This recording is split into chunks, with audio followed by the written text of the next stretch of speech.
అందరికీ కూడా ప్రభువైన యేసుక్రీస్తు వారి యొక్క నామములో శుభములు తెలియజేస్తూ ఉన్నాం.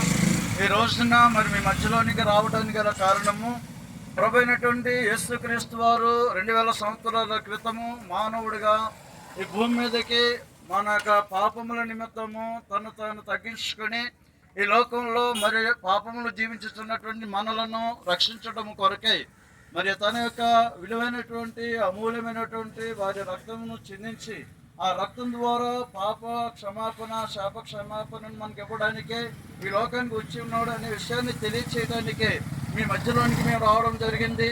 మన యొక్క బైబిల్ మాత్రమే కాదు, వివిధ గ్రంథాలు కూడా చెప్తున్నాయి, జన్మించిన వాడు మరణించక తప్పదు, మరణించిన వాడు తిరిగి మరలా జన్మించక తప్పదు అని. అయితే అక్కడ వరకు మనకి చాలా బాగానే వినబడుతూ ఉంది. కానీ మరి యొక్క ఆలోచన మనం చేసినట్టయితే నిజంగా మరి పుట్టిన ప్రతి ఒక్కరూ మరణించక తప్పదు. కానీ మరణించిన తర్వాత అసలు జీవితం అనేది ప్రారంభం అవుతారు. వచ్చిన జీవితము అది యుగ యుగములు కూడా జీవించేటువంటి కాలము.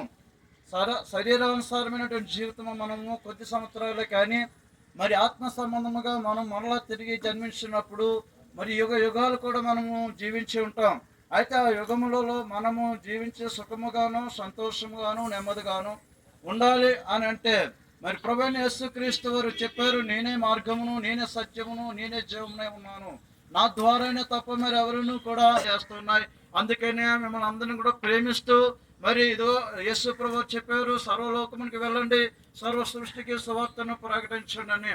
ఎందుకు అంటే ఆ యొక్క శిలో గురించినటువంటి వార్త ఎవరైతే విన్నారో వారికి అది శక్తినిస్తుందని యేసు ప్రభు చెప్పారు. కాబట్టి నా ప్రియమైనటువంటి లబర్తి గ్రామ ప్రజలందరికీ కూడా, పిల్లలకు, పెద్దలకు, వృద్ధులకు, యవనస్తులకు అందరికీ తెలియజేయబడుతూ ఉంది.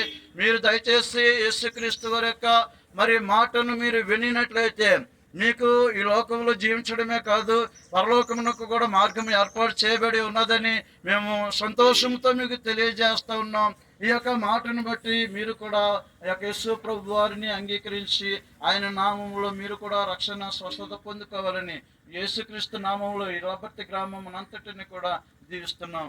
ఆమేన్. దేవునికి స్తోత్రం. హల్లెలూయా.